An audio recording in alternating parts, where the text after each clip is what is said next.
Hello, my lovelies. I'm here in the sanctuary, and I know today we were supposed to have a dancing party in this space later tonight, and it almost doesn't seem fitting to still do it, and yet in some ways it seems especially fitting to still have a prayer dance party. Some of you may remember about 4 years ago, I've just heard this kind of strange sentence in my head, dance for the healing to come. And at the time we were preparing our first healing prayer service, and so I came the night before that first service and danced in this sanctuary, imagining all the faces of the people we were going to pray for to be healed, and praying and dancing. And the thing that was on my mind was, if I really believed that they were going to be healed, wouldn't I dance now, even before I see it? And then it took on a different kind of meaning for me as I continued to dance for the healing to come in my home.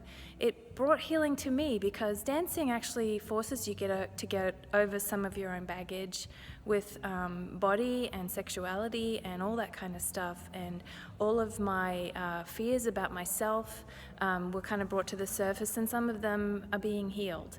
I had some issues with bulimia kinds of things when I was a younger woman, and kind of a hyper focus on how I felt in this body that God has given me and how I looked. And there are just ways too that women's bodies are spoken about or treated that also makes women feel really ashamed of their bodies. And so some of the ways that I've been dancing without shame before my Father at home have also brought healing to my own heart and spirit.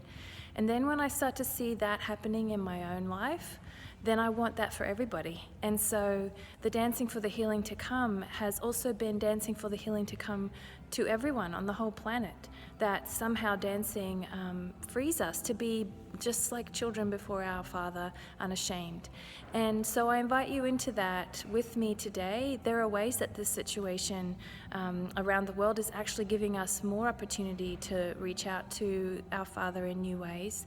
And while it might seem a little bit inappropriate to dance when so many people are suffering and there's such a crisis going on around us, there's something deeply radical about joy and about dancing.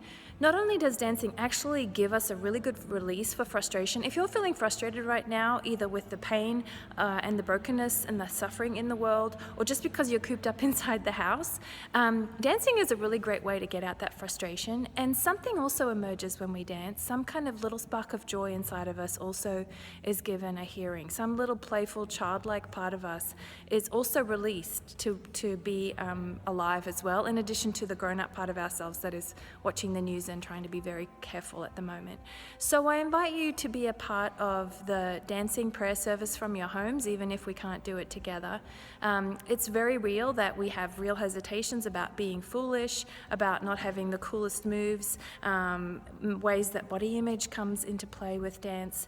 And I still wrestle with a lot of those things too. All the more reason for us to just do what's uncomfortable and learn from it and be released from the shame and not be alone anymore in it. So if you want to dance in your pajamas at home, then and videotape it and put it on here, then please share it with us. I'll put something in the information below the video to give you ideas about how to share those videos. I'll also share a Spotify playlist of my favorite dancing songs, so check that out as well. And of course you can add your own to that if you would like to. So dance for the healing to come.